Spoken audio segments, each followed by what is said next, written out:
Très bien. Bon là,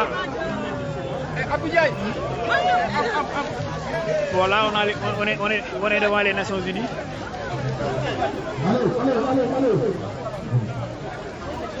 Macky Sall le dictateur, il faut aller devant les banderoles. Les gars, on est fiers de ceci. Ok, bon, ñu ngi nii ci devant les Nations Unies.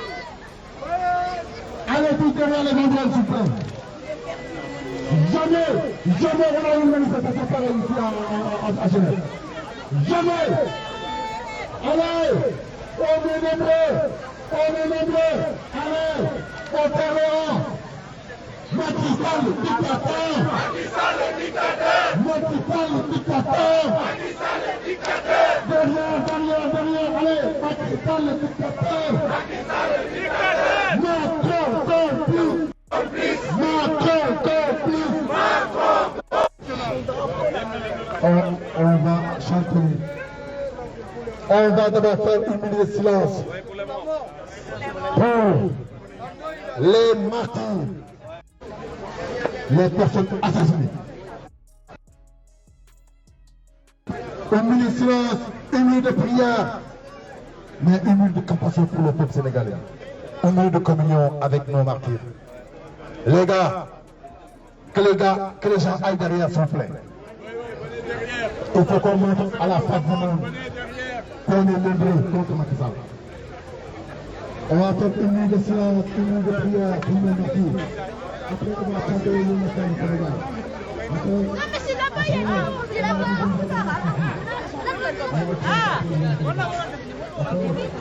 Alors, une minute de silence pour les martyrs.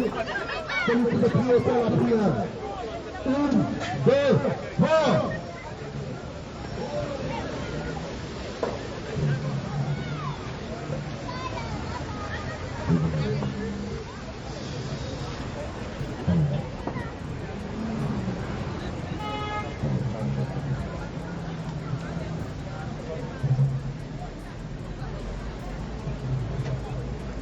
Alors, Amin. On va chanter l'hymne national du Sénégal. Alors je vous dis le programme un peu. On va chanter l'hymne national du Sénégal. On va donner la parole au coordinateur. Après, on va donner la parole à une grande panafricaniste. Et après, on continue le programme. Donc, on va chanter l'hymne national du Sénégal. Pincez tous vos courants, frappez dans le fond. Le lion rouge a rougi, le dos de la boue. Le vent se délancé, ici par les ténèbres, soleil sur notre terreur, soleil sur notre espoir. Debout frères, voici l'Afrique rassemblée, vivre le monde mère, épaule pour épaule, mais plus que frères, au Sénégal est debout. Unissons la mer et la source, unissons et la forêt. Salut Afrique mère. On a le seul hymne panafricain. On a le seul hymne panafricain. Donc c'est un exemplaire. Alors j'appelle le coordinateur Habib Diop. Après, on va introduire notre invité. Merci beaucoup. Merci beaucoup, Aline. Merci à tous. Tout d'abord, permettez-moi de remercier tous les Sénégalais, mais aussi tous les Africains et tous les amis du Sénégal qui sont aujourd'hui présents. Comme l'a dit Aline, nous avons une invitée de marque, une panafricaniste, une vidéaste suisse, une influenceuse, une femme politique de renom. Je pense qu'il y a beaucoup de qualificatifs. En tout cas, une personne qui aime l'Afrique et qui aime le Sénégal et qui nous supporte depuis le début des événements. Je vous demande d'applaudir Nathalie Yamb.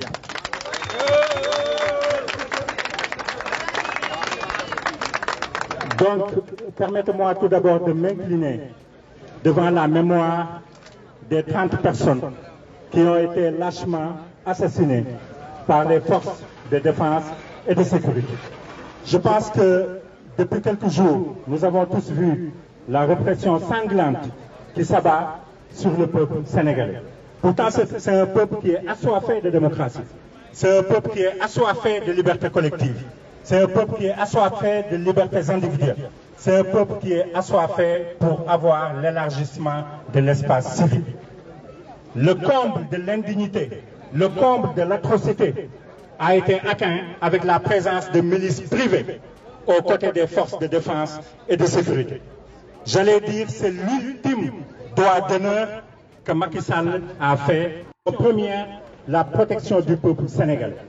Et c'est le contribuable qui paye les forces de défense et de sécurité. Elles ont des ordres illégaux et antidémocratiques. Elles sont complices à l'état actuel, on peut le dire.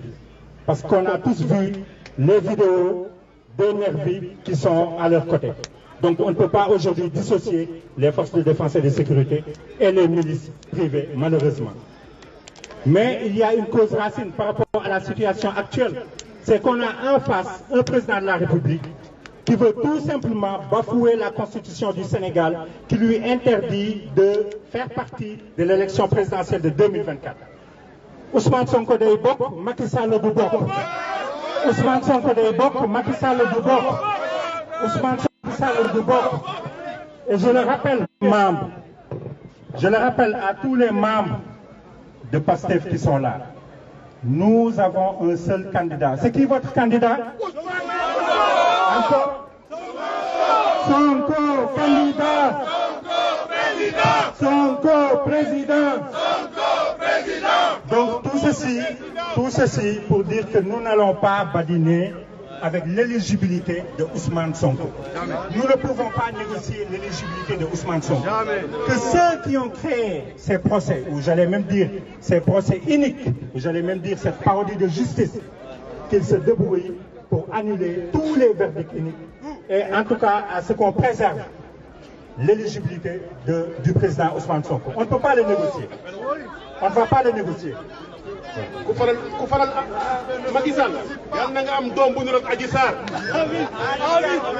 Donc tout ceci, merci, tout ceci pour dire qu'on ne va pas négocier, la candidature du président Ousmane Sonko.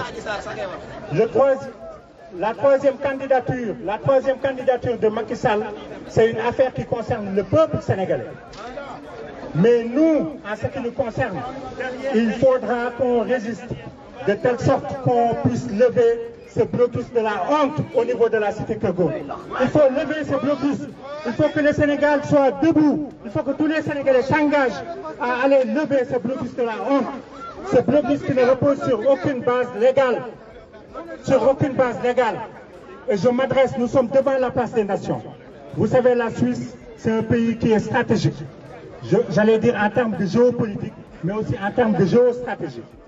Et c'est, en tout cas, un appel que je lance à la communauté internationale. Cette communauté internationale doit prendre position. Cette communauté internationale est au fait de la situation catastrophique de la démocratie au Sénégal. Cette communauté internationale est au fait que la résistance va continuer, la résistance va triompher. Ousmane Sonko est notre seul et unique candidat et Ousmane Sonko sera élu président de la République du Sénégal en 2024. Je vous remercie.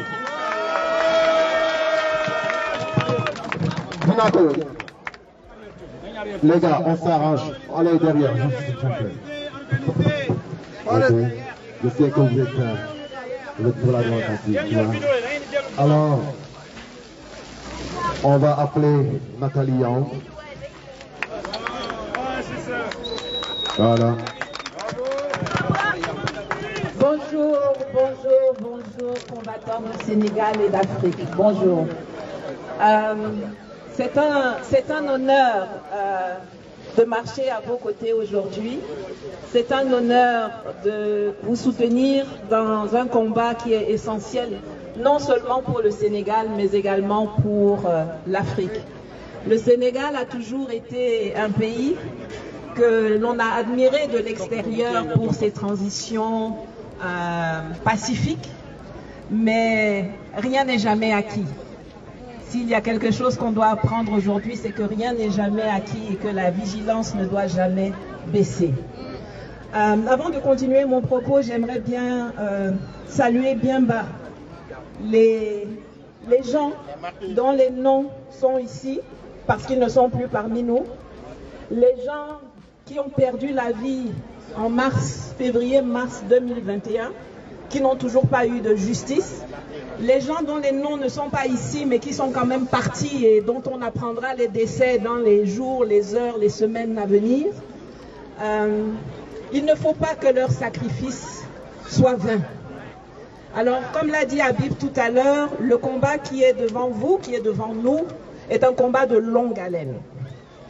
J'avais fait une vidéo en 2021 dans laquelle, pendant les émeutes, dans laquelle je disais, il ne faut surtout pas relâcher la pression. Si vous relâchez la pression, le type va se relever et puis ça va être cata après. Je répète la même chose aujourd'hui. Il a eu peur une première fois en mars 2021. Il nous a sorti les nervis. Il a eu peur une deuxième fois en 2023.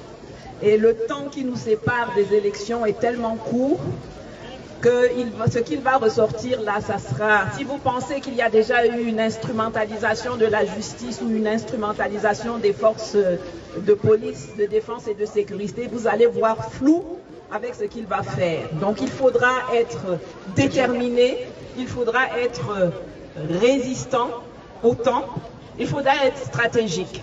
Il faudra être très stratégique et il faut aussi tenir compte de ce qu'il fait. Il a tenté de désorganiser la résistance en coupant les réseaux Internet, ensuite Internet. J'aimerais rappeler à tous les Sénégalais, à tous les Africains qui combattent d'ailleurs quelque part sur le continent, qu'avant Internet, il y avait déjà des luttes de libération. Donc, dans toutes les stratégies que vous élaborez aussi des stratégies qui tiennent compte qu'il y aura des coupures d'Internet. On combattait avant sans Internet, n'oublions pas comment on faisait avant en plan B. Deuxièmement, l'opinion de leur pays leur importe toujours peu. Il n'en va pas de Macky Sall différemment des autres. Ce qui leur importe, c'est l'opinion de l'international. Vous êtes l'international. Partout où Macky Sall, partout où ces dictateurs vont se rendre à l'étranger, collez-leur la honte. Allez devant leurs hôtels, collez-leur la honte. Allez devant les lieux des sommets, collez-leur la honte. Allez dans les radios et les télévisions dont on ne coupe pas le signal, collez-leur la honte. N'hésitez pas à leur coller la honte. Il faut que le pouvoir qu'ils cherchent avec la torche là, il faut que ça les contraigne à rester chez eux, à la maison. Ils ont aussi, j'ai vu Macky Sall couper les voies de financement. Ils pensent que c'est du PASTEF, mais c'est des citoyens sénégalais. Quand il saisit les comptes de Copar Express, quand il saisit ou qu'il fait tomber des comptes chez Wave, c'est pas seulement une ou deux personnes qui l'impactent, c'est tout le monde. C'est tout le monde. Vous savez, en 2023, là, le meilleur moyen, le meilleur outil de financement pour sortir de la pauvreté, c'est le transfert des migrants, ce qu'on appelle les remittances. C'est ce que nous envoyons à nos familles là, qui les fait vivre. Ce que l'aide internationale, la pseudo-aide internationale prétend faire, est très loin de financer les populations sénégalaises. Ça atterrit dans les comptes en banque de la famille de Macky Sall et de ses amis. Ça atterrit dans les comptes en banque des corrompus du régime. Donc tout ce que je vous demande ici, c'est de ne jamais vous décourager. Alors quand j'ai exprimé mon soutien pour le peuple sénégalais, il y en a qui m'ont dit, mais ouais, mais ils se battent et ils meurent pour rien. Demain, Sonko va arriver au pouvoir, il va faire la même chose. Ma réponse, et la réponse que vous devez donner, au-delà du non, c'est de dire que cette fois-ci, là, vous avez attendu 12 ans presque avant de dire non à quelqu'un qui a zaillé, qui est sorti de la voie qu'il vous indiquait à l'époque. Si Sonko que vous soutenez, que nous soutenons ici, commence à zailler. C'est pas 12 ans on va attendre avant de lui dire ça. Donc vraiment, ça ne peut pas être un motif pour se décourager. Ils ne sont pas tous pareils. Le tous pareil n'existe pas et surtout le peuple sénégalais, pour moi, est un peuple que j'admire parce qu'il ne se décourage jamais. Jamais. Donc je vous demande de continuer votre lutte. Je vous demande d'être vigilant, d'être extrêmement vigilant. Il y a des petites luttes peut-être à l'intérieur de nous, mais ne perdons jamais de vue qui est notre adversaire principal. L'adversaire principal est à l'Élysée, sa marionnette s'appelle Macky Sall, et il y a des marionnettes aussi qui sont dans l'opposition. Il faudra aussi les dénicher. Voilà. Ne les oublions pas. Mais pour l'instant, battons-nous surtout pour la justice. Battons-nous pour que ces gens-là, ces jeunes, ces moins jeunes, ne soient pas morts pour rien. Battons-nous pour que leurs familles aient du réconfort dans la lutte que nous menons, que le sacrifice de leurs enfants, que le sacrifice de leur mari, que le sacrifice de leurs filles n'ait pas été inutile. Et continuons la lutte. Février 2024, là, ça se prépare aujourd'hui sans relâche, chaque jour, chaque heure, jusqu'à la victoire. Merci beaucoup. Merci. Merci beaucoup, l'infatigable Nathalie. J'aimerais juste rebondir sur un sujet qu'elle a évoqué. C'est le fameux système. C'est ce fameux système. On savait dès le départ que le combat n'allait pas être facile parce qu'on s'attaque à un système. Et ce système a beaucoup de ramifications. Ces derniers jours, vous avez vu des ramifications qui commencent maintenant à sortir. La presse, les journalistes, certains chefs religieux, des hommes politiques, des opposants qui commencent maintenant à sortir et à être contre le président Ousmane Sonko et contre Pastef. Donc c'est un combat qui va être difficile. L'autre point qui est très important et qu'on va souligner au niveau de la CPI, c'est que tous ces crimes que vous êtes en train de voir ont été prémédités par Macky Sall. Vous savez pourquoi? Est-ce qu'on peut parler des 45 milliards d'achat illégal d'armes? Aujourd'hui, on a vu une prolifération de fusils d'assaut au niveau des milices, en tout cas du côté du camp adverse. Donc cela veut dire que c'était prémédité. Mais il y a un deuxième point qui est essentiel, le chamboulement de la magistrature. Il y a eu quelques mois. Il a chamboulé la magistrature, il a mis à certains hauts postes des magistrats qui ont une certaine charge disciplinaire. Tous les magistrats vertueux ont été affectés en dehors de Dakar. Donc ça veut dire que c'est un acte de préméditation qu'on va mettre dans le dossier au niveau de la CPI et ils seront traduits au niveau de la CPI. Je vous remercie.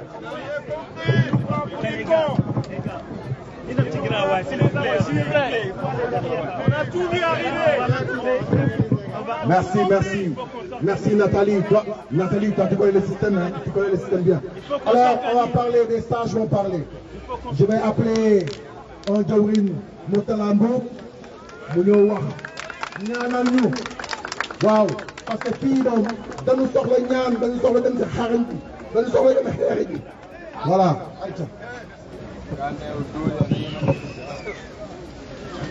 Mes chers compatriotes, lorsque votre leader est passé à Genève, vous m'aviez fait l'honneur de l'interpeller de manière scientifique sur son programme et j'avais pris mes responsabilités et je lui avais dit, Monsieur Sonko, le chemin qui vous mène au palais sera parsemé d'embûches et d'obstacles.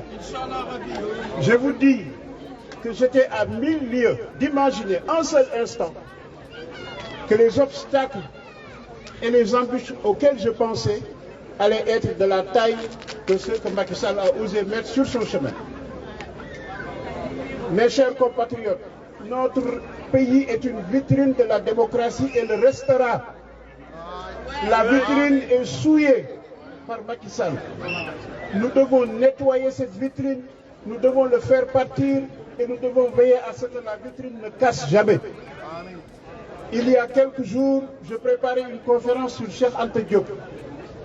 Lors de la préparation, je suis tombé sur un passage dans lequel Cheikh Anta Diop, parlant à des non-sénégalais qui s'inquiétaient sur sa vie parce qu'il était opposant à Senghor, eh bien Cheikh Anta leur disait, ne vous faites pas de soucis, le Sénégal est déjà suffisamment évolué, je n'aurai aucun problème. Eh bien, si aujourd'hui on le ressuscitait, je pense qu'il préférerait demander au bon Dieu de retourner au barzakh que de vivre ce que nous vivons. Ce que nous vivons est indicible. Nous sommes tous dans la sidération. Bravo aux jeunes gens, bravo aux jeunes filles de résister. Seule la résistance paiera. Le Sénégal est un pays de résistance. J'ai aperçu un certain Cherlo dans la foule. Il est originaire de Niombré. Le village de Niombré, en 1859, a tenu tête à Faidherbe, qui a organisé une expédition punitive. Il a rasé le village, il a brûlé tous les villages qui étaient sur le parcours. Vous savez pourquoi? Parce que Niombré avait osé donner asile au fils de Ndateyalla qui s'appelait Sidia et qui était menacé par l'administration coloniale. Les marabouts de Niombré ont hébergé Sidia, Faidherbe leur a donné un ultimatum, ils lui ont répondu par une lettre intellectuelle avec des citations coraniques sur le dépôt. Ils ont dit niet. Il a organisé une expédition punitive, il les a massacrés. Eh bien, aujourd'hui, mes chers frères, Niombré est le village le plus florissant de la zone de Louga. Il est à quelques 4 km de l'est de Louga. Pourquoi? Parce que Niombré a envoyé ses fils qui sont allés émigrer depuis le Sénégal pour s'installer en Espagne, en Italie. Et comme vous, ils ont construit Niombré. Aujourd'hui, Faidherbe n'est plus, Niombré est debout. Il faut lutter, il faut vous organiser. Ce qu'ils disent quand ils parlent de l'état de droit, mes enfants et mon épouse ne me voyaient pas. Et le président Ousmane Sonko, tous les gens qui disent force restera à l'État, force restera au droit, ne sont que des faussaires. Ce qui s'est passé depuis 2 ans, cela s'est passé sous nos yeux. Il n'y a plus de justice respectable. Le fameux Maham Diallo avait tout le loisir de classer ce dossier. Aujourd'hui, le contenu du procès montre qu'il aurait dû le classer. Il ne l'a pas fait, il a triché. Ceux qui sont allés chercher Barangay avec violence ont triché. Ils n'avaient pas besoin de violence. Ils ont appris à l'école de police comment on interpelle quelqu'un de façon civilisée. Donc, ne vous leurrez pas. Notre problème, ce n'est pas seulement Macky Sall. Et je vais en terminer là. Notre problème, il est de fond. C'est un problème de système et le président Ousmane Sonko l'a bien compris. Je vous encourage donc, quand vous aurez eu la puissance de dégager ce régime, approfondissez vos réflexions et luttez pour que cette façon de faire la politique qui existe dans notre pays soit balayée. Ce qui se fait dans notre pays, c'est sans nom. C'est des gens qui, entre eux, se donnent des coups de couteau. C'est une gladiation à mort qu'ils sont en train de faire sur le champ politique. Et ils ont réussi à faire valider ça au marabout, à tout le monde. Quand tu aimes ce sérigne de politique, il y a un des oustas là qui s'appelle Silla, Mbaké Silla. Il a tout bien résumé. Il a dit, dañuy ñëw ci yow ni la politique baaxul politique baaxul politique baaxul politique dafa bon politique dafa bon ba nga ànd ak ñoom nee na bu subaa ci suba si ñu ñëw tàllal seen loxo ni la ñaanal ma damay def politique. Li ñuy def c'est un truc de caste, c'est un truc de banditisme. Na fi jógee Inch'Allah. Donc bu daanoo na fi jógee. Je vous remercie de votre courage. Merci. Je vais lire les noms des personnes qui ont été tuées. Bakary Djemé, Lansana Diarasso, Ibrahima Drago, Souleymane Sono, Mohamed Silla, Khadim Ba, Bassirou Sarr, Mor Ndiaye, Ismaïla Traoré, Mame Balla Sarr, Daouda Diène, Babacar Samba, Mamadou Ndoye, Fallou Sène, Seyni Koli, Souleymane Danfa Sarr, Didier Diatta, Oumar Sarr, Ousmane Badjo, Modou Bey, Saliou Serigne Fallou, Mamadou Bey, Tamsir Cissé, Ismaïla Diédhiou, Abdoulaye Camara, El Hadj Mamadou Cissé, Babacar Mbaye Sylla, avec beaucoup de corps non identifiés, ratifiés, assassinés par Macky Sall. Macky Sall assassin. Macky Sall assassin. Macky Sall criminel. Macky Sall CPI. Macky Sall CPI. Macron complice. Macron complice. On va encore appeler deux sages. Un sage qui s'appelle M. Keba et M. Gambamba va l'introduire. Hein? Inch'Allah, M. Kaba. Kaba était au dialogue national. Ok.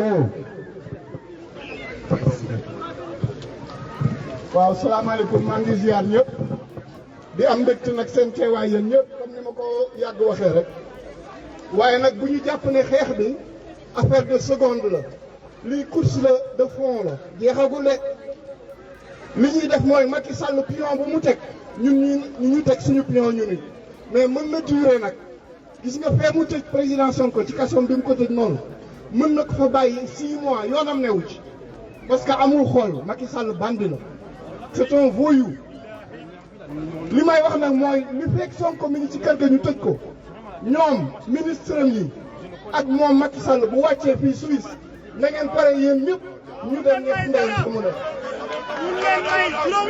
yéen ñëpp pare leen. bu ngeen déggee ne Macky Sall jël na avion war a ñëw Suisse nañ dem ñëpp ndeyam fa mu nekk. bu kenn xaar. voilà maa ngi déggalu nag. léegi li ma bëgg exactement. waaw léegi li ma bëgg a wax mooy. dafa am suñu kan bu fi nekk muy sëñ Kaba nga xam ni yor na benn mouvement au Sénégal jiite ko muy mouvement de la voix du peuple di wax nag lu baax ci président Sonko invité nañ ko ci télévision yëpp yi nekk Sénégal saa yu demee buñ ko bëggee wax loolu safaanu ci su président Sonko day bañ demoon na nag ci négociation yi amoon waaye lam ma wax ne moom la fa yëg nee na yëfu bandi la woon maa ko bàyyi mu waxal ko boppam. Assalamu alaikum wa rahmatullahi wa barakatuh.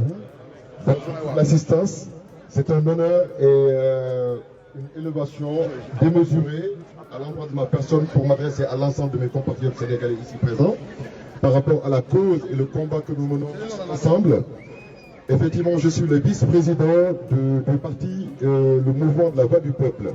La Voix du Peuple a effectivement un projet politique, un projet de développement économique et social. Et permettez-moi, je vais en suspendre plus d'eau. C'est basé sur le Coran. Cela ne veut pas dire que nous voulons éloigner ceux qui ne sont pas musulmans, parce que le Coran s'adresse à l'humanité tout entière. Donc c'est des vrais projets politiques qu'on peut décortiquer sur le plan social, économique et sur le plan humain. Et chemin faisant, on a dû rencontrer pas mal de gens qui sont du parti de PASTEF. Et comme je dis, avant de commencer, je demande à l'ensemble de tous les Sénégalais qui ont été envahis par l'ensemble des informations et des désinformations à l'endroit de cette personne qui n'est que portée par un projet dans le but de développer un pays et d'arrêter tout ce qui est la dictature et toutes les idées reçues, et de dire à sa famille, ses épouses, que tout le Sénégal lui demande pardon et que tout le Sénégal compatit à ses épreuves à l'endroit de ses parents et de ses frères. J'ai pas trop envie de parler de Macky Sall.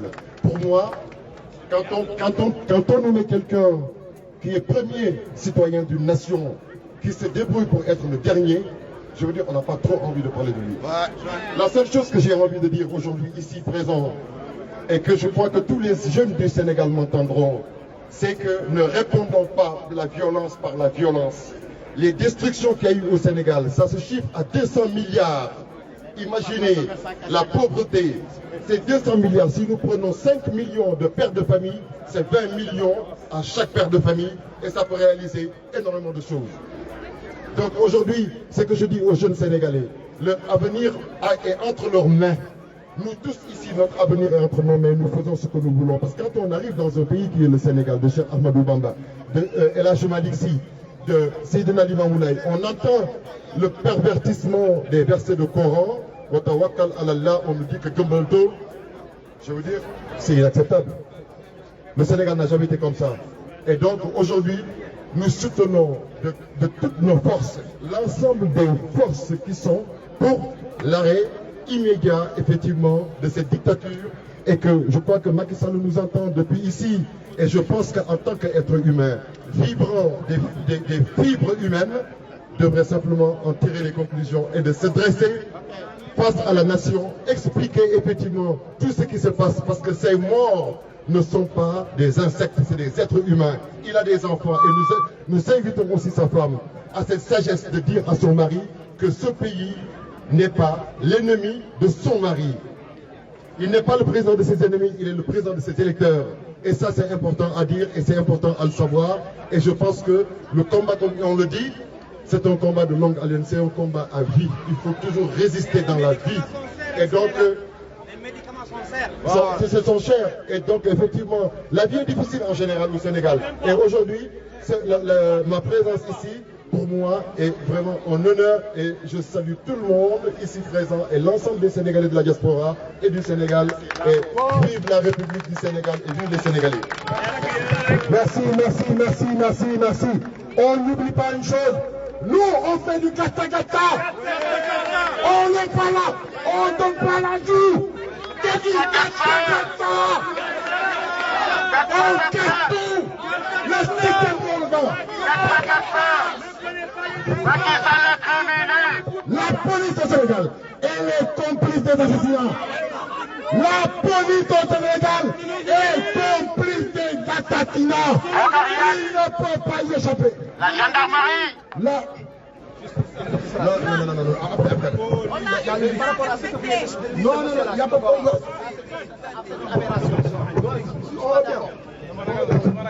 Alors, on va appeler Aloïse. Aloïse est le fondateur du Parti écologique du Sénégal et membre du F24. Wow, allez. Assalamu alaikum mbokk yi. maa ngi leen di nuyu yéen ñëpp ku ci nekk sa tur ak sa sant. maa ngi leen di jaale yéen ñëpp ci dee yi nga xamante ne moom lañ am ci temps yi. 2021 on a eu 14 morts. En 2023 on a eu 16 morts. Et aujourd'hui les prisons sont remplies. Je me souviens en 2011, j'étais encore ici en 2011 pour lutter contre ce qu'on a appelé à l'époque la dévolution monarchique et le troisième mandat du président Abdoulaye Wade. Force est de reconnaître que 2023, 11 ans après, on se retrouve dans une même situation à devoir combattre. L'Afrique, le Sénégal doit s'arrêter avec ça. On ne peut pas aujourd'hui penser que le Sénégal est une monarchie. On ne peut pas laisser penser que le Sénégal est une sorte de royaume que Macky Sall doit, lui et sa famille, s'emparer. Je rentre du Sénégal il y a 72 heures. J'ai laissé un pays meurtri. J'ai laissé un pays bunkérisé. J'ai laissé un pays triste. J'ai laissé un pays apeuré. Tout ça à cause de quoi? À cause de qui? À cause d'un monsieur qui veut encore nous faire croire qu'il n'est pas, il est indispensable. Alors, je dis non. Je dis que le président Ousmane Sonko, qui est l'espoir d'un peuple, qui est l'espoir d'une nation, qui est l'espoir de toute l'Afrique, doit concourir en 2024 et nous devons le soutenir. Le Parti écologique sénégalais que je suis fier de représenter ici soutient le président Ousmane Sonko, parce que Ousmane Sonko c'est la personne qu'il nous faut en Afrique, c'est la personne qu'il nous faut au Sénégal et nous devons le soutenir. Nous ne devons pas avoir peur de Macky Sall. Macky Sall c'est un être humain comme nous tous. Macky Sall c'est un être humain comme nous tous et nous ne devons pas avoir peur de lui. Aujourd'hui, cette dictature qui est une dictature rampante, si on la laisse, elle va nous envahir. Si on la laisse, on va se retrouver avec nos enfants totalement bunkérisés. Avec un pays qui va se retrouver encore une fois monopolisé par l'Europe. 60 ans d'indépendance, voilà ce que devient l'Afrique. L'Afrique n'est même pas capable de se relever. Le Sénégal n'est même pas capable de donner des emplois. Avec un taux de chômage de presque 40%. au Sénégal. Et vous voulez encore rappeler pour un deuxième ou soi-disant un troisième mandat. Nous disons non. Nous disons non et nous disons non.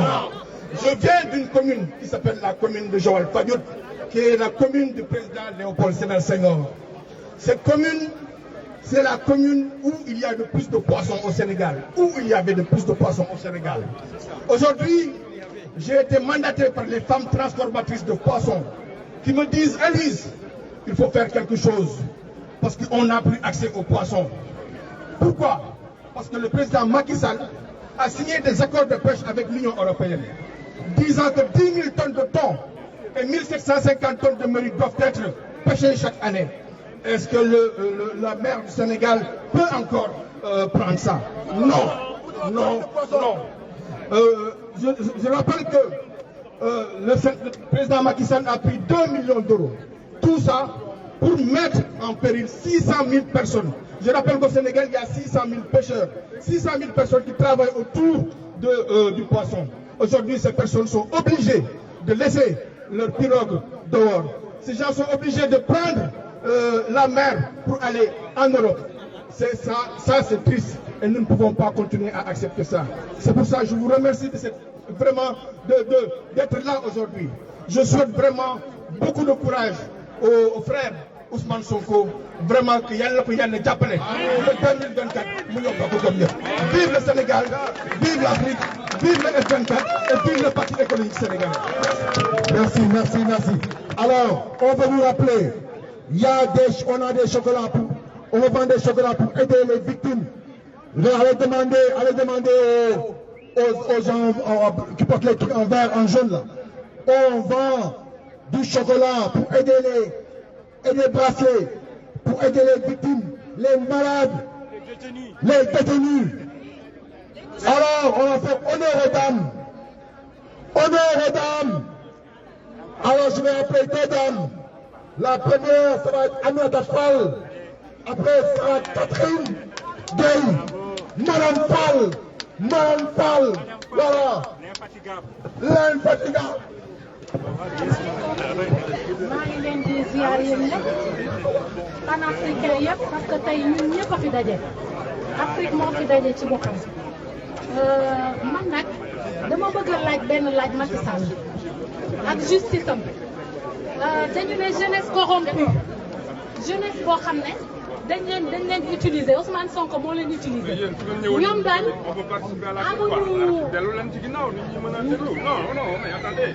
ñoom daal bëgguñu jeunesse bu yeewu yéenewuñu seen jeunesse mu yeewu xeppi xool gis xam li xew ci liy dox ci àdduna bi loolu yéenewuñ ko seen jeunesse parce que buñ ko yéenewoon seen jeunesse buñ leen def ay mbër def leen ay ñu nekk di mbëkk def ay nervi di leen utiliser parce que xam nañ ne léegi Sénégal ñëpp yeewu nañu ku yeewuwul am na ku dend ak yow ne la pëkk-pëkk looloo tax nag affaire u mbër moom jeex na fi musique kenn waxatu ko parce que ay caaxaan la ñu bëgg nekk bu tabaski jotee ñu jël ay paakaaki jaasi teg ci mbedd yi loolu ndax mën naa defar am réew dañ koy tabax ci xel am réew ab jeunesse dañ leen di tàggat defal leen ay formation defal ay hôpitaux yu baax nit ñi bu ñu bëggee faju nit ñi bu ñu bëggee jàng waaye jël leen toroxal leen ba tey nga jël leen def leen ay nervi te bu ñu paree ci loolu dañ leen di rey ñoom ñëpp parce que trace du am gouvernement ku ko xam-xam ne doo caaxaan ak moom président Ousmane Sonko nag ak ñi mu àndal dañoo xam ne caaxaan faaxe Afrique dañoo war a jóg takku doon benn Sénégal ñi dëkk Podor ñi dëkk Saint-Louis ñi dëkk Ndar ñi dëkk Matam ñi dëkk Fass ñi dëkk Guédiawaye ñi dëkk Pikine jóg leen jigéen ñi surtout bàyyi leen natt yi ngeen di natt te amul sens ay natt yoo xam ne jóg leen ci seen confort yi ngeen nekk ay natt yoo xam ne du leen jëmale fenn tubaab bii tey su ko doon def tey ren ba déwén amalu ko njariñ da koy bàyyi te booba ba tey yéen a ngi natt ay saaboo ki ay eau de javel yoo xamante ni c'est toxique ay cheveux naturels ay teg ay xef nit ki dafa war a yeewu da ngeen war a jóg ndax nit ki dafa war a gëm boppam waaw dañ naan ma noirceur ma fierté nit ki doo yàlla lim la bindee moo ñaale la da nga koo war a fonk waaye boo jógee bëgg a jël li nga xam ne occidentaux yi nga jël loo xamante ni ñoom sax soxlawuñ ko bëgguñu ko mu ñuy rey ndànk-ndànk nga ñëw di diw xeesal bëgg a mel noo xamante ni vraiment loolu yàlla tegu la ko Sénégal jigéen ñi jóg leen bàyyi séri becco yi bàyyi fer yi dàll yi bàyyi yooyu yëpp loolu yëpp teg leen ko jusqu'à nouvel ordre teg leen ko jusqu'à nouvel ordre parce que cuuraay bi sax day rey cuuraay bi dafay rey waaw baaxul ci poumon ñoom nag ñoom gouvernement bëggul peuple am yeewu gouvernement bëggul peuple bu yeewu su sañoon dañuy nekk ci yooyu rek nekk ci théâtre yi nekk Jakarta di yuuxu nekk ci mbedd yi nekk ci nekk ci mbedd yi dégg nga waaw non doy na mooy ci boppam lay waxal jóg leen seen doom yi dee jóg leen Macky Sall su fekkente ni peuple bi dañoo jóg du rey kenn mais su fekkente ni day xool fii yaraax fële yaraax muy jël di bombardé mais su ñëpp jógandoo dóorandoo dina xam ne fii caaxaan faaxee man day barke Rasulullah laa leen di waatal jarul sax may waat ndax dafa nekk ci man ba ma nekkee Sénégal fu ñu woote maa fay jiitu te bu ma fa nekkoon xëy na day jël sama bakken parce que am na yoo xam ne soo koy def du pour yow mais sa génération future bii ñëw moo tax boo gisee fii tey picc yi sax xam nañu ni ñuy naawee c'est parce que dañoo def révolution moo tax ñu egsi fii tey ku nekk bëgg fee ñëw ak feneen kon nag takku leen te taxaw te xam ne caaxaan faaxe xaw ma nag lan mooy corrompre jeunesse kooku war nañu koo leeral parce que jeunesse bi dañoo war a yeewu Ousmane Sonko nag moo taal xel kon nag dañ koy sant di ko gërëm te amee dañ ko njukkal nañu jóg te xeex. Merci. La corruption de la jeunesse, c'est l'éveil de la jeunesse. La jeunesse africaine est consciente. Oui, on l'a corrompue pour qu'elle voie le bonheur, pour qu'elle voie la vérité, la justice. C'est ça la corruption de la jeunesse. C'est ça qu'on a reproché à Ousmane Sonko. Alors, j'appelle Catherine. Catherine, moi vous pensez. Assalamu alaikum, frères et sœurs patriotes, sama doom yi sama jabaat yi maa ngi leen di nuyu. di wax ne li ñu fi boole tey mooy le Sénégal. Nous sommes des Sénégalais, nous sommes des patriotes. Mais nous les femmes, nous sommes des mères. dama leen bëggoon woon rek lii. Alioune Sonko, il a fait la lecture de la liste officielle. Moi, li ñu bëgg a gëmloo malheureusement ñu ne 30 mais ñun ñëpp xam nañu ne il y a eu beaucoup plus de 30 jeunes qui ont été tués des jeunes dans la force de l'âge nga xam ne seen parents yi ñun patriotes yi Sénégalais yi ci ñoom la ñu yaakaar pour suñu ëllëgu dëkk suba mais non ñoom ils ont tué kii kenn waxu ko ci liste bi pourtant mi ngi fi et qui sont les responsables mi ngi nii la première kii kan la man yaay la mais ñaanuma yàlla am doom bu mel ni Adji Sarr yàlla bu ma am doom yàlla bu sama doom am doom yàlla bu kenn ci yéen am doom bu mel ni kii waaye kii dañ ko war a yërëm parce que kii addunaam yàqu na nañu xam ne kii même bu fekkee ne tey am na ñu ko ngemba elle n'oubliera jamais que à cause d'elle il y a aujourd'hui des familles qui pleurent leurs enfants. Il y a des parents qui pleurent leurs enfants.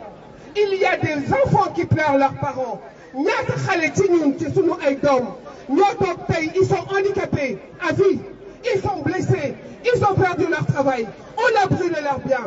Qu'est-ce qu'on nous dit? Waaw mais non mais patriotes yi ñoom ñoo génn ñoom ñoo lakk këru ministre bi moom moo lakk këru kii mais ñoom suñu xol la ñu lakk suñu adduna la ñu lakk suñu dëkk la ñu lakk mais suñu image de marque la ñu lakk parce que ñun waruñu woon toog nous tey Sénégalais nous avons été l'un des pays phares de la démocratie au Sénégal tey ñu ngi wax su nekk sur toutes les chaînes de télévision en Chine, au Canada, aux États-Unis on parle de Sénégal. On parle de nous. Et qui est responsable? Macky Sall. Complice. Moustapha complice. Complice. Complice. C'est pourtant dootaan jigéen la jëlul doomam dugal ko ci complot bu mel ni bu salte bi tax kii tey nekk suñu yaakaar ñun ñëpp sénégalais ñun ñi fi nekk man Catherine Gueye man soxlawuma xeex pour le Sénégal parce que nag laa parce que yàlla dimbali na ma sama doom il vit en Europe mais damay xeex parce que c'est mon pays je m'appelle Catherine Gueye donc mon nom est Gueye je suis sénégalaise. C'est ma référence. J'ai mes enfants au Sénégal, mes neveux, ma famille. Qui n'est pas appelé? Parce que Gordon, qui est Ousmane Sonko? Merci. Qui est Yakar au Sénégal? Moi, je suis Yakar, nous, nous passer. Je vous remercie. Merci Catherine, merci Catherine. Merci Catherine. Merci Catherine. Alors, Hamlen Nifi, du ñu rek waa Genève ak waa Suisse ñoo fi nekk ñu bëre yu jóge France ñëw fii. Donc, on va appeler le coordinateur Mamkoumba. Voilà. Voilà. Le corps avec la coordination de Open Royat, parce que Open Royat nous finit. Wahad Youn. Et encore une dame. Ok. Merci beaucoup. Merci grand Abdou. Je me dirais ma wax à la place. Je remercier ñëpp ci teewaay bi. Lii mënu woon ñàkk parce que dañu sonn. On est fatigué, on en a marre. On est épuisé. Xol yi tooy na. Nit ñi tàmm nañ, tàyyi nañ, damm nañ. Mais on vit même plus. On ne vit même plus avec ce stress que Macky Sall teg ñu ñun ñii Sénégalais yi. Pourtant on aurait pu dire jaru ko nekkuñu Sénégal dëkkuñu Sénégal mais on a nos familles suñuy yaay ñu ngi Sénégal suñuy frères suñuy sœurs suñuy jarbaat combat bi pour ñoom la parce que xëy na lii ñun duñ ko fekk sax ëllëg mais au moins bu ñu deewee dinañ tàlli suñu bàmmeel parce que liggéey nañ liggéey boo xamante ne c'est pour le Sénégal donc xeex bi du jeex. tàmbali nañ ko nag le chemin est encore plein d'embûches mais xoolal dañ koy jéggi di ko rayante di ko fighting parce que Macky Sall duñ ko may dara parce que lii dafa yomb c'est trop facile jàpp Sénégal téye ko mel ni xale bu ndaw bu yore poupéem rek tey mu damm loxo suba mu damm tànk gannaaw suba mu dugal loxo ci bët mais c'est pas possible Sénégal c'est un pays comme ni ko tata bi waxee léegi vitrine démocratique africaine. On était fiers de notre pays, le Sénégal. Mais là, aujourd'hui, c'est une honte. On a honte même parce que partout où on passe dans les rues, dans les journaux, le Sénégal est à la une. Mais à la place qu'on parle du bien au Sénégal, mais on va parler du mal. Et l'eau, c'est c'est pas un Macky Sall qui va venir mettre tout à terre. L'eau, Macky Sall du bokk tey te du bokk ëllëg te Sonko day bokk waaw muy neex muy naqari xoola que ça lui traverse même pas l'esprit une seule seconde Macky Sall loolu duñ ko nangu li am ba am mooy xeex bi dañ koy continuer ba fu mu yem neex gatsa naa fekk bi nekk Sénégal nag mooy dañu foog ne Ousmane Sonko mooy nitu fitna mais je fais appel aux femmes à nos mamans parce que dañ leen di nax ci biir kër yi Ousmane Sonko du nitu fitna Ousmane Sonko moom la ñu tooñ Ousmane Sonko dans cette histoire victime la ci te ñun ñoo ko war a dooleel ñoo ko war a sàmm war ko protéger parce que Ousmane Sonko c'est notre histoire notre espoir c'est l'espoir de la jeunesse sénégalaise bu ñu xoolee ba Ousmane Sonko rëccu ñu et waaye dinañ màtt suñu baaraam sànni eh oui. Parce que dès Ousmane Sonko là, ça revient pas à tout moment. On l'a attendu très longtemps. Hein. La plupart des gens, beaucoup nous ont politique, nous sommes engagés en politique, tout simplement parce qu'on se disait, nous ne payons. Mais non, Ousmane Sonko n'est pas pareil que les autres. Du tout. Il nous l'a montré, les preuves sont là. gis nga dëkk bi nag ku waxul dëgg wax fenn suñu yaay yi nos sœurs levez-vous génn leen combat bi yéen a ko war a porter boot leen doom yi takk sër yi génn ci biti bàyyi leen jeunes yi ci kër gi génn maire yeeg paa yi nañ génn parce que bu ñu gisee ne toutes les couches de la population génn nañ di xeex lii Macky Sall doful bay tiire ci ay liir bien vrai que xam nañ ne capacité am romb na foofu xam nañ ne reykatu nit la mi ngi reye mi ngi dóore mi ngi tëje amul yërmande je profite ci occasion bi nag pour wax libérer à Oustaz Assane Seck libérer Oustaz Assane Seck parce que Sébikotane la dëgg te man je suis de Sébikotane ay doomu Sébikotane jàpp nañ leen fekk leen ci seen biir kër ay 1h du matin luqati leen tëj leen Macky Sall terrorisé na Sénégalais yi Macky Sall stressé na Sénégalais yi Macky Sall sonal nañu on ne veut plus de lui loolu dafa leer Macky dégage Macky dégage Macky sonal nga ñu oppression répression Macky Sall dégage répression oppression Macky Sall dégage répression oppression Macky Sall dégage reykatu nit bi. Bravo. Je vais appeler Grand Mbaye Fall. Après le Grand Mbaye Fall, je vais appeler la mafia Kachikat. Après la mafia Kachikat, on va faire un petit discours en anglais. Grand, Macky Sall dégage. Macky Sall dictateur. Macky Sall assassin. Macky Sall CPI. Macron complice. Macron complice. Macky Sall assassin. Macky Sall assassin. Grand Mbaye Fall. Assalamu alaikum. Grand merci à 80% des Sénégalais qui sont sortis aujourd'hui quand même pour marquer ce jour. Vous êtes sortis parce que le Sénégal est à la une de la presse mondiale, sauf au Sénégal, excepté Walfadjri. Nous rappelons que Macky Sall a essayé de couper le signal de Walfadjri parce que Walfadjri n'a fait que montrer et faire un reportage de ce qui se passe au Sénégal. Donc, les gens de Walfadjri, j'en connais. Je soutiens M. Amar, M. Sarr, M. Diop et les autres pour vous dire que nous sommes derrière vous et que nous ne vous laisserons pas tomber. may wax lii nag parce que ñi déggu olof il faut que ma jàll ci wolof parce que ñi ma bëgg a adressé wu mooy les gens de Touba Mbacké sama mbokk bool-bool yi nga xam nañ ne 80% bool-bool yi en général mu dégguñu tubaab wala bu ñu déggee tubaab aussi dañuy préférer nit ñi wax olof pour ñu mën koo dégg. xam ngeen ne on se bat contre un système. Le système repose sur un seul pied. Le pied, c'est Macky Sall. Donc, notre target, c'est Macky Sall, le président de la République. Si vous faites que Macky Sall, système de liquidation,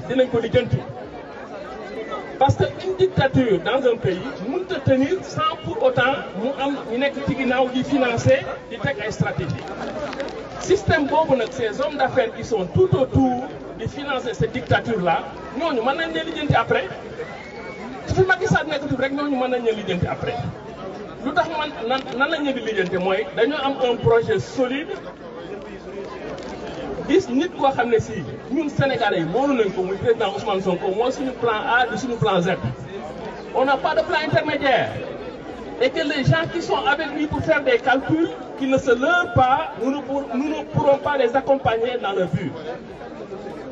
Leneen li ma bëgg a wax nag mooy lenn système bi ñu ngi def ay stratégie ci suuf il faut que ñun tamit ñuy analyser stratégie yooyu. Xam ngeen le département de Touba Mbacké c'est le deuxième département du Sénégal en termes d'électorat, plus de 700 000 électeurs à peu près.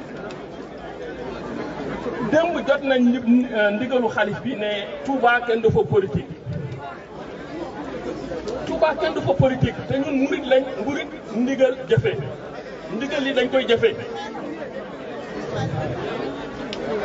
mais bi mu waxee loolu daf ne nañ génne bureau de vote yi nañ ko génnee biir Touba. xam nga ñun waa Pastef dañoo gaaw a dugg ci ay émotion di ay analyser déedéet pour analyser loolu ne arrangé wuñu déedéet arrangé nañu bu baax a baax a baax. parce que Pastef c'est le seul parti politique dans le département de Mbacké bi nga xam ne amuñu woon permanence biir Touba seen permanence Mbacké la nekkoon. yeneen parti politique yi nga xam ne si ñoo doon politique Touba ñoo am seen permanence ak seen bureau politique yu nekk biir Touba ñooñu dinañ leen génne de Touba. yéen ñi xamul Touba a plus de 400 bureaux de vote moitié bureau de vote yi nekk ñu woon biir Touba c'est entre Ndam Ndindi les villages yi nga xam si dañu wër Touba. donc le problème ne se pose pas pour ces bureaux de vote là.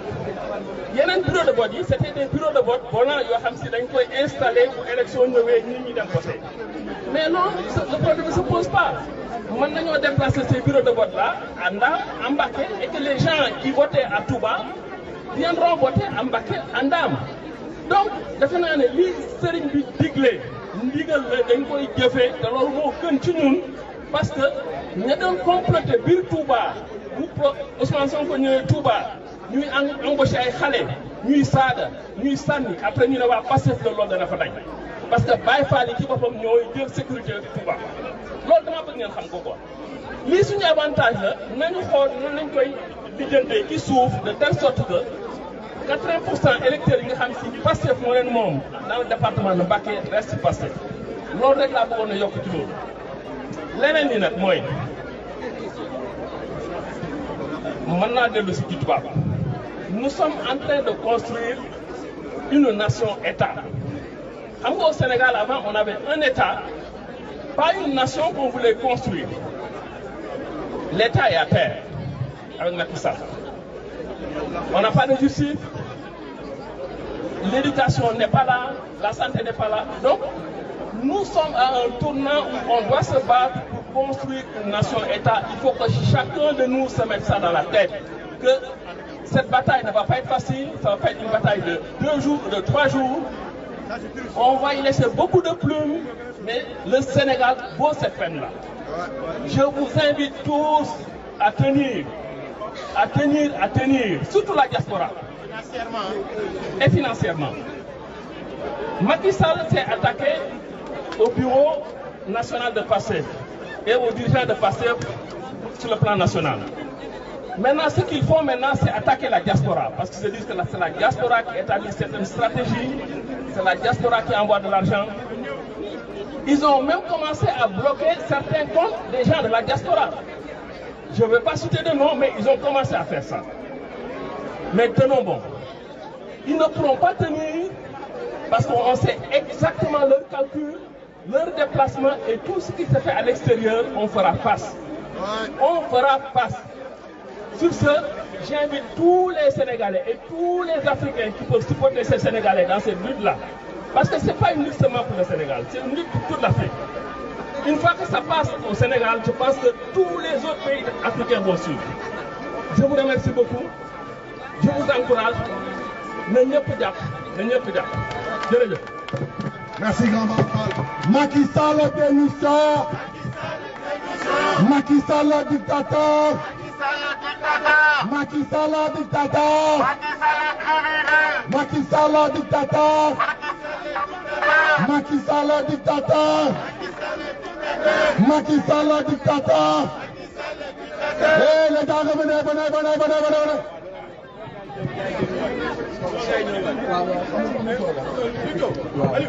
salaamaaleykum ñu ngi nuyu ñëpp ñu fi teew tey ci manifestation bi ñun nag suñuy kàddu dañ koy wax ci olof ndax ñun waa Sénégal la ñuy waxal fi mu ne nii bi si jiitu ñoo ngi sigil ndigaale ñi nga xamante ne jot nañoo ñàkk seen bakkan ci manifestation yi. beneen bi ci topp arrestation arbitraire yi nga xamante ne Macky Sall mi ngi koy def ak gouvernement mi ngi koy wax que ça cesse. ñooñu nekk prison ñu ngi leen di xamal ni Macky Sall 8 mois moo ko fi dese. élection 2024 Macky Sall bu bokkee moom kese ak Macky Sall ñoom ñaar Macky Sall ak Macky Sall bu ñu defee élection Macky Sall day perte maanaam moom nguuram moo jeex loolu il faut ñu consciente beneen bi ñuy xamal sénégalais yi mooy Sonko dafay bokk ci élection yi par la force dafay bokk. beneen nag li nga xamante ne ñu ngi koy souligner mooy sénégalais yi nañu gën a jàpp diaspora bi maa ngi leen di woo ñu gën a jàpp ñoo ngi ci combat bi bu baax ñoo ngi nuyu suñu benn grand bi nga xamante ne mi ngi tudd Alaaji Gora Le Pen mi ngi jàpp ci combat bi bu baax genre yu mel ni ñoom la ñu soxla ci Sénégal genre yu mel ni ñoom la ñu soxla ci diaspora bi loolu il faut que ñu conscience yi beneen bi nga xamante ne fa la ñuy daanelee mooy dañuy focus Macky Sall ak système am pas bi mu teg pour nasaxal démocratie Sénégal ñun dinañ teg fukk pour jëlee ko fi de la part de notre coordonnateur national Ousmane Diagne ñu ngi leen di sant di leen gërëm jërë ngeen jëf. C'est Mohamed, le représentant de la mafia 4-4. Mafia 4-4. Les gars, Macky Sall est un tueur. Macky Sall est un tueur. Le problème, c'est que on n'entend que des gens qui ont été tués. On n'a jamais entendu une maman qui pleure son enfant. Ici, présent, on a la tante de Souleymane Sano. Qui veut parler avec nous? Qui veut parler avec nous?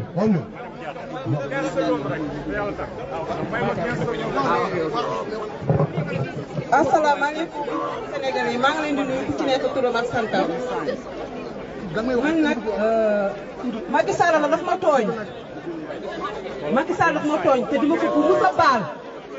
ko mus a baal te sama yaakaar sama doom nga xam ne 25 ans la am bi may wax moom àjjuma bay passé samedi si guddi ñu woo ma ñene sama doom dee na magam nekk benn woo ma di ma wax mun ma ko gëm mu ma ne Souleymane Sall ma ne ko kuy Souleymane Sall mu ne ma yaay fan nga nekk Souleymane Sall rey nañ ko ma ne ko Souleymane Sall man mu mel ni dañ ma bés xamatuma sama am naa doom bu jur Souleymane Sall mu waxaat ma ko ma ne ko luy wax ni Lamine mu ne yaay rey nañ ko ma wootee sama mag ne ma dëgg la ñu ne ma dara bi nañ ko jëjë c'est pour muur ko moom nag lu mu doon def dafa xeex ni peuple am xeex ni doom Ziguinchor dafa doon rawale ay moromam ngi policier bu ñu taxawee muy rawale ay xale yu ndaw pour ñu jéggi nee na daw leen ñu ngi ñëw le temps mu ne dara moom mu des ci ginnaaw lañ ko dóor bar mu traversé fa la dee Macky Sall duma ko musa baa Macky Sall lii bu ko jigee ren ba dëwal ma xam ne ñi ko ngemb ay mbër lañu ñun nag yàlla lañu yaakaar te Ousmane Sonko bi mu tëj bët da koy xool ma du ko mën a dara Sonko day dem ci nii mbaa ci naan Macky mënu ci dara sonal na doomu Ziguinchor Joola sonal na leen te Sénégalais bu ngeen sàggaree Macky Sall de 3e mandat billahi bépp blakkakat buy Joola pënd dañuy xëy duñu gox di dem rek Macky Sall na rek moom loolu ci deretam la rey la xam ak sàcc da ko judduwaale suñu waxulee ci Macky Sall 3e mandat Sénégalais bu ñu ko mayee suñu yaay dañoo sàggan ani coupe d'Afrique bu mu ñëwee Sénégal ani monde boobu génnoon ani ñun damay laaj est-ce que monde boobu fan lañu jógee xanaa dañu jógee Côte d'Ivoire Congo États-Unis wala lan Sénégal xanaa am monde boobu nekkoon coupe d'Afrique ani ñu suñu yaay toog si biir kër di naan di lekk seen doom yi di dee xale di dee ci mbedd bi nii te seen yaram du daw man damay rus ne Sénégalais laa mais Macky Sall yi duma ko musa baal bépp Sénégal bu ko baale man xam ne man duma Sénégalais te soo ko day dem par la force alal bu mu sàcc des sama yàq sama doom bii du ko jig. Massa. On va appeler am nañu yàkkamti ñooñu nga ne naan ñu yàkkamti wax la ñu xaar combat bi mu ngi ñëw nañu bàyyi paa yi wax ba pare ñun ñu doon suñu combat ñun dañuy gàtta bu paa yi waxee les sages bu ñu waxee seen wax yi ba pare ñun ñu toog di wax gàtta ba le grand vient le gàtta est là gàtta man gàtta laay def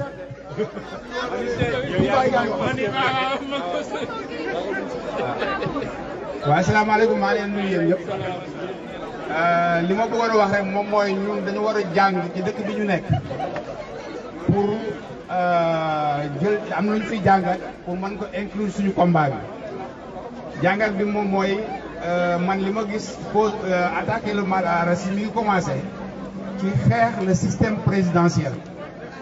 Régime présidentiel tant que mi ngi am Sénégal képp ku ñu fi mënti toog tu serais tenté d'en abuser.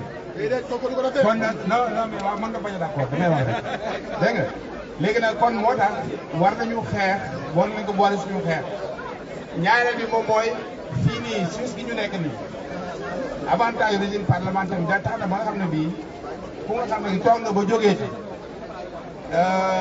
retraite bi nga daan jot dañ koy limiter dans le temps actuellement bu fi Macky Sall bi jógee woon tamit dañuy continuer di fay ñetti nit ñoo xam ne yooyu muy Abdoulaye Wade muy Abdou Diouf muy Macky Sall loo xam ne loolu dafay diis ci gafaka Sénégal waaw maa ngi terminer nag pour ñaax nit ñi ne liggéeyu un travail de proximité bi ñu war a def au niveau de la population parce que foofu la affaire bi sooxee tuuti war nañ gën a góorgóorlu chacun à son niveau personnel mu gën a dem dans la conscientisation pour que esprit versatile bi am dans les gens su fekkee wuñu fenn tey ñu nekk fii ba léegi ñu nekk fële mu ñu jéem ci xeex pour mu wàññeeku bu baax a baax a baax voilà maa ngi leen di gërëm di leen sant. Merci tonton Magaye. Franchement. Écoutez, on est en Suisse. Il faut qu'on parle un petit peu en allemand et en anglais pour gars yi xam. Schweiz schlaft nicht. Zeit ist gekommen, mitzumachen. Ihr könnt nicht zuschauen. Senegal ist Teil der Welt. Senegal ist ein Land, wo Schweizer auch profitieren von Gold. Die Hälfte der Gold kommt hier in der Schweiz. Ihr könnt es so machen, wie der Senegalese nie sich interessiert. La Suisse doit s'intéresser à ce qui se passe au Sénégal, pas juste les Nations Unies. On ne peut pas faire fi à ce que aux tueries. On ne peut pas faire fi au massacre de Macky Sall. Et en dessous, en dessous, récupérer l'or. C'est pas possible. Die Schweiz muss aufwachen. Aujourd'hui, on a créé un pont. Ce pont, c'est quoi? C'est marcher en terre suisse pour la liberté des Sénégalais, la liberté des Africains. Et nous sommes en train de créer ce pont. Je vais finir en anglais. We Senegalese, we Africans have the power to inspire African generations to overcome difficult times and build a future where every voice is heard, every right is respected, and every person is valued. Les Africains on leur donne pas de valeur. On ne donne pas de valeur aux Africains. None of the Africans in Kenya. We are Africans and African lovers, and I think that you, Swiss people, you are African lovers. We together can break down the walls between us and rebuild bridges that unite us and the future. In our future, the bridges are our universal democratic values. We share the same values as you. We aspire to the same goals as you. And the world are our cultural differences, but we can cope with them because we have the power, we have the ability to talk each other. I encourage Swiss people to promote more civil courage, to use citizens and to African people. La Suisse doit répondre présente aux appels des Africains. Elle ne peut pas rester dans son petit coin. La Suisse fait partie du monde. C'est un appel que je lance au peuple suisse. L'appel que je lance aux Français. Sachez que Macron est complice de la dictature au Sénégal. Macron supporte Macky Sall. S'il ne supporte pas, il n'a qu'à venir nous le dire. Il peut être le garant de la sortie de crise au Sénégal. En faisant face à Macky Sall, il dit la vérité. La France a de la valeur en Afrique. La France a de la valeur au Sénégal. Mais cette valeur, c'est nous qui la donnons. Elle ne viendra pas la prendre. Nous allons partager ces valeurs avec elle. Nous aussi, on a de la valeur en France et en Suisse et en Europe. Macron, complice dites à Macky Sall de reculer. Maintenant, le gatsa-gatsa va commencer. On a laissé parler les sages qui nous parlent de... Voilà, donc...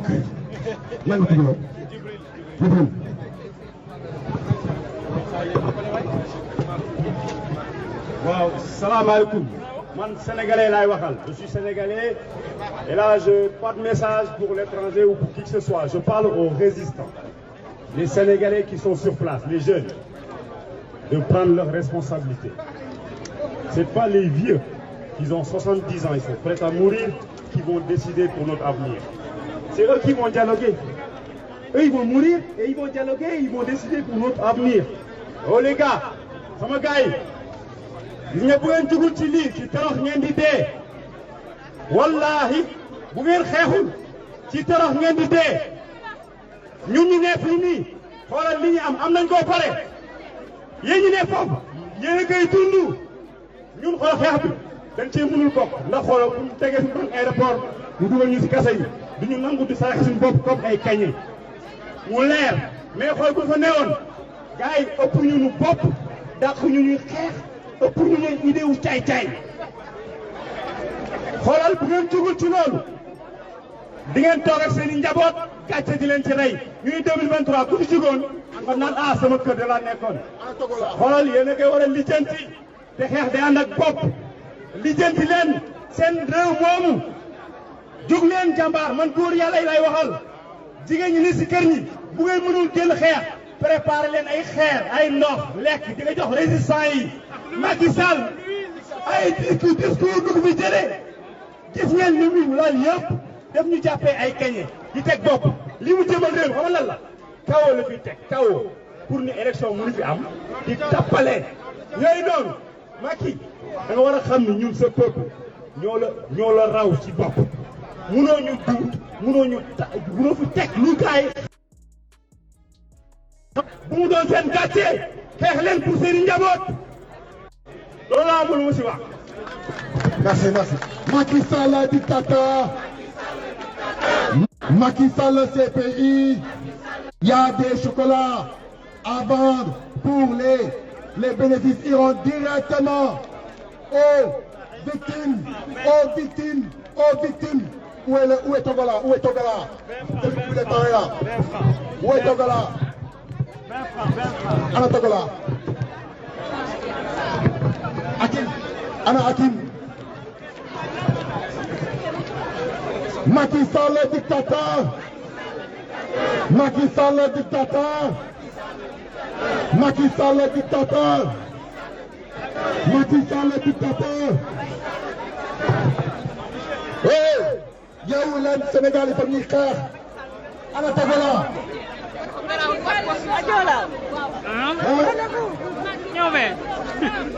Ana Hakim. Macha Allah.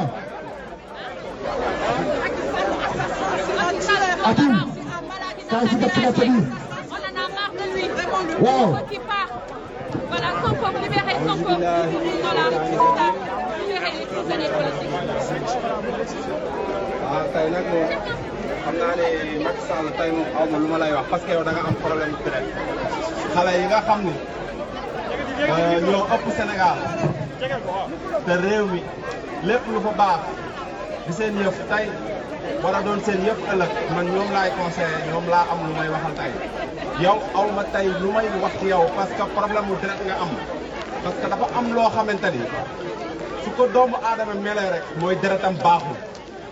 wallahi xasuma la loolu la yàlla séddee jëlal loolu moom sa cër la yow sa deret baaxul ndax borom deret ju baax du jëf yi ngay jëf wallahi yéen nag xale yi dinaa leen wax benn mbir mag ñi gën a baax Sénégal génn gunu wax na ngeen tey gis nga mag ñi leen di dofloo naan leen ay da ngeen di xaroot nii naa fii la sàmba xar yi jaar rek fii la mbott yi jaar mag ñooñu ay magum mbëtt leen dara ñoru leen kenn mënul topp seen ginnaaw kenn mënul ànd ak ñoom toll ak ñoom mbagg kenn mënul leen jiitu na ngeen leen moytu ñooñu seen ay wax jarul sax déglu ñooñu leen gën a bëgg jigéen ju rafet ñoom ñoo leen gën a bëgg étage yu kawe ñoom ñoo leen gën a bëgg alal te wallahi balaa ngeen doon xam dara ngeen triant leen 1000 francs dañ lay dóor ba toog sa kaw mag ñoon duñu magu dara bu leen kenn déglu wallahi maa ngi leen di xelal di leen jox xalaat ak ay conseil bis bu ngeen dof loo ci seen genre discours yooyu ngeen def di leen manipuler ba Ousmane Sonko raw leen ñàkk ngeen billahi ñàkk ngeen dootu leen baax ba ilaa yow mi diini gis nga nag tàccu nanu tàccuwaat te tàccu yooyu tàccu yàlla la dernière tàccu baa ngi nii bis bu ngeen dof loo ba Ousmane Sonko rëcc leen mooy Sénégal dootul baax mën naa ni wax boobu sax mën na ëpp mais balaa muy baaxaat ay décennies yu bëree xale yi lépp lu ngeen doon def benn na ngeen ko def fukk lépp lu ngeen doon def téeméer def leen ko 1000 mani am na loo xam ne nag mënu ma joxe micro bi te waxuma ci barrières yi bàyyi leen ñu naan leen mi ngi ci jàmm nekkul ci jàmm Ousmane Sonko ci kaso la nekk moom rek mooy tudd lii Sénégal dem leen ngeen dindi barrières yi ngeen gisal seen bopp Ousmane Sonko ndax mi ngi ci jàmm wala nekkul ci jàmm barrières yi. oui barrières yi na génn.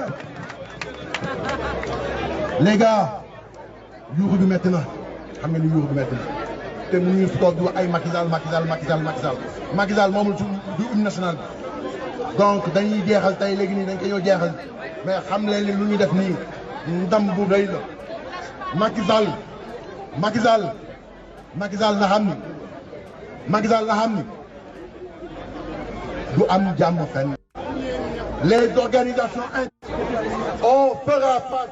Sachez que le 23 juin, on ira tous à la haie, à la CPI pour manifester. Waaw CPI li nam donc xam nga jox parole après ñu clôturer. asalaamaaleykum Sénégal maa leen di ziar tey fi ñuy làkkati beneen làkk nañu làkk olof. Sénégal dama leen ñaan yéen ñi nekk fii tey yëpp boo leen di ñëwaat ngir yàlla ku nekk na àndaale moromam ku dem boo demee da nga wax ak sa mbokk ngeen ñëw ngir yàlla parce que ñun. te gars yi nga xam ne ñun ñëpp ñu ngi naan non suñu yoon nekk yàlla kër yi ñu am Macky Sall dafa tracé ba pare dafa am fu mu bëgg a jaaral autoroute bu bees bi dafa am fu mu bëgg a jaaral ay affaire am te ñun ñëpp lay jël suñuy bagage ñëpp ñu ngi toog naan suñu yoon nekk man ñun ñëpp bu ñu nekkoon toog ñu toog mais dafa am benn affaire buy xeeñ te septembre lay xeeñ te di nga bëgg a ñibbi doo mën a ñibbi te septembre am na benn affaire bu garaaw buy xeeñ Sénégal ñëpp ñu toog nag naan sama yoon nekk si ngir yàlla boo leen ñëw bu ñu xeeb lu ñuy def nii bu ñu ko xeeb nañ ñëw parce que fii ku nekk am nga li ngay def ku nekk am nga loo xam ne war nga koo defal sa bopp mais boo fexee daal ba ñëw rek ngir yàlla boo leen ñëw nañ fi fees parce que ni ñuy ñëw nii nit ñi gis ñu loolu mooy suñu xeex fii mais buñ ko xeeb ngir yàlla da ngeen ñëw ngir yàlla da ngeen ñëw di fekkee affaire yi métti na nag am na ñoo xam ne dañuy jóge fu sori mais dañuy fexe daal bu ñu wootee da leen déglu page Pastef Suisse page Pastef Suisse muy sa tel ngir yàlla ngeen di ñëw da leen ñëw yombul nag mais da leen fexe daal xool kuy ñëw da nga àndaale sa bopp xam nga wax ngir yàlla yonent bi. Asalaamaaleykum. Alors, comme vous le savez, nous vendons ces chocolats pour aider les détenus et les blessés, ceux qui ont été blessés par la police sénégalaise. On en a vendu une trentaine, il ne reste que 6 boîtes seulement, 6 boîtes à 20 francs ou 20 € pièce. L'argent que nous allons récolter, nous l'envoyons au Sénégal directement pour aider les blessés et les détenus de Macky Sall.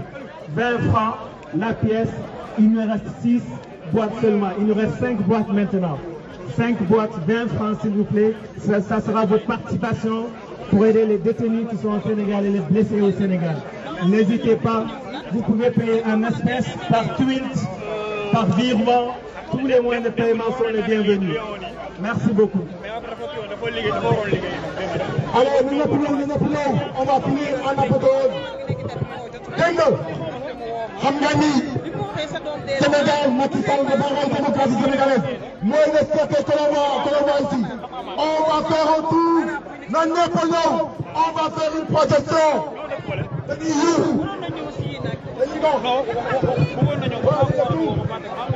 Macky Sall le dictateur. Macky Sall le dictateur. Macky Sall le dictateur. Macky Sall le dictateur. Macky Sall dictateur. Macky Sall assassin. Macky Sall assassin. Macky Sall dictateur. Macron complice. Macron complice. Macron complice. Macron complice. Macky Sall dictateur. Macky Sall dictateur. Macky Sall dictateur. No, no, no, no. Macky Sall CPI. Macron complice. Macky Sall dictateur. Macky Sall dictateur. Macky Sall assassin.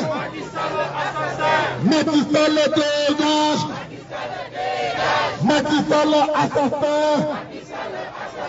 Macky Sall dictateur. Macron complice. Macron complice. Macron complice. Macron complice. Sénégal debout. Sénégal debout. Africa debout. Macron complice. Macron complice. Macron complice. Macron complice.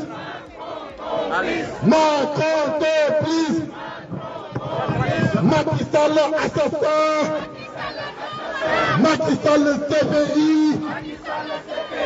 Macky Sall dégage. Macky Sall merde, merde. Macky Sall merde, merde. Macky Sall assassin. Macky Sall assassin. Macron complice. Macron complice. Macron complice. Libérez les détenus.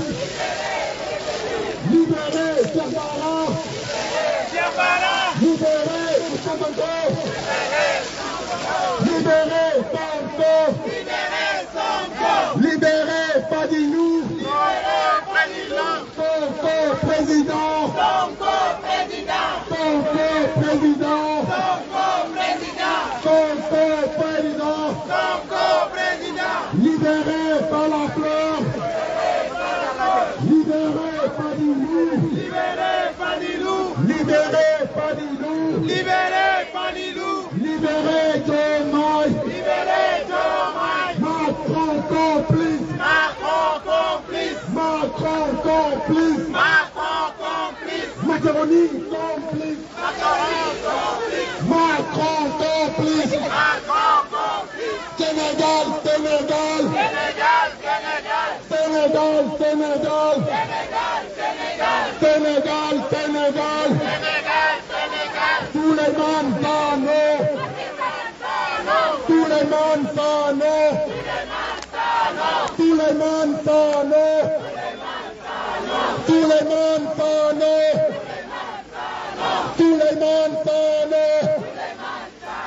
Bakary Deme. Lassana Diarraté. Ibrahima Dramé. Mohamed Silla. Hatim Mba. Bassirou Moussa.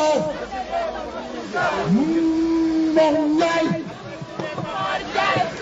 En tout cas, merci. Lui, ça symbolise notre démocratie que l'on veut enterrer.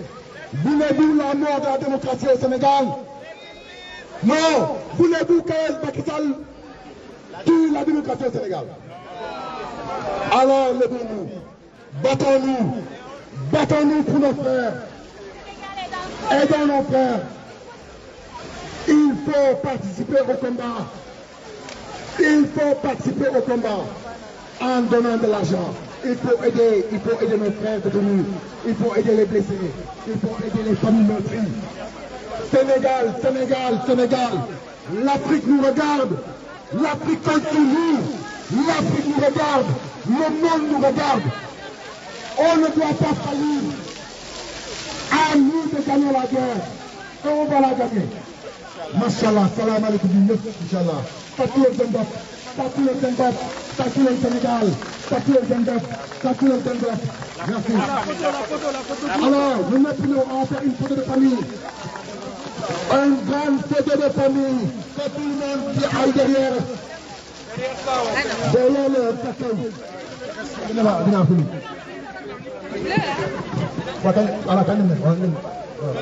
Alors, on va le faire, on va prendre les Nations Unies. On le premier.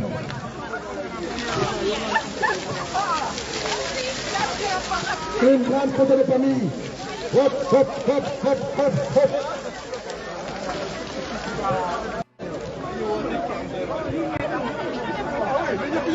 Allez, hop, hop, hop, hop, la photo de famille.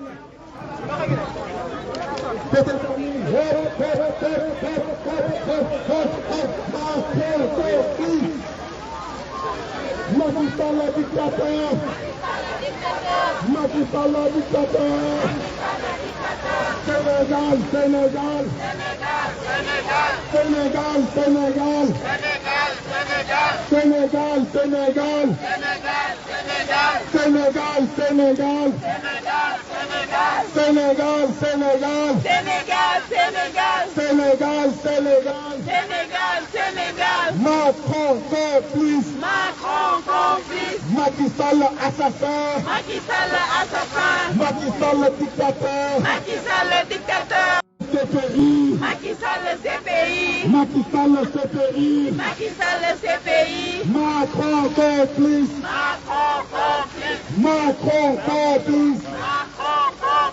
Macron complice. Macron complice. Macron complice. Macron complice. Macky Sall dictateur. Macky Sall dictateur. Sénégal debout. Africain debout.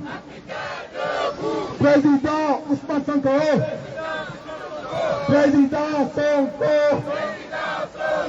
Président Sonko. Sonko président. Sonko président. Sonko président. Sonko président. Pastef, Pastef. F24, F24.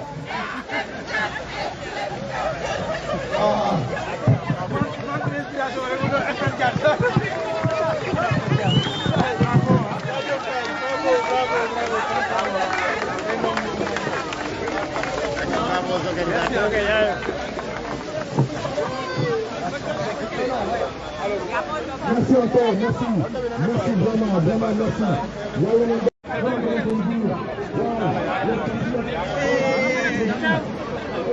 namm naa la. yaa ngi direct Jotna TV Jotna TV. maa ngi direct ah. waaw Macky Sall sa xalaat ci situation. Macky Sall li ñu lay ñaan mooy nga daal di dem bàyyi suñu réew mi dem sa yoon. benn sénégalais bëggul amul benn sénégalais ñin même ñi nekk ak yow naan dañ laa bëgguñu la. Tu n'es pas aimé, tu es un tueur. Un tueur n'a pas sa place au Sénégal. Il faut que tu partes. C'est ce qu'on pense et c'est ce que tous les Sénégalais pensent. Tu dois partir. Tu es plus apte à diriger ce pays-là. Pars, s'il te plaît. On te demande ça. C'est pas, mais tu dois partir, c'est tout. C'est ça ma pensée. Merci.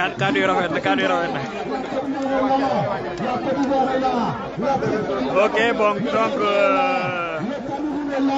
manifestation bi daanaka presque jeex na. xam naa benn yoon ki la ñuy dem CPI le 23 inchallah. Allez, merci.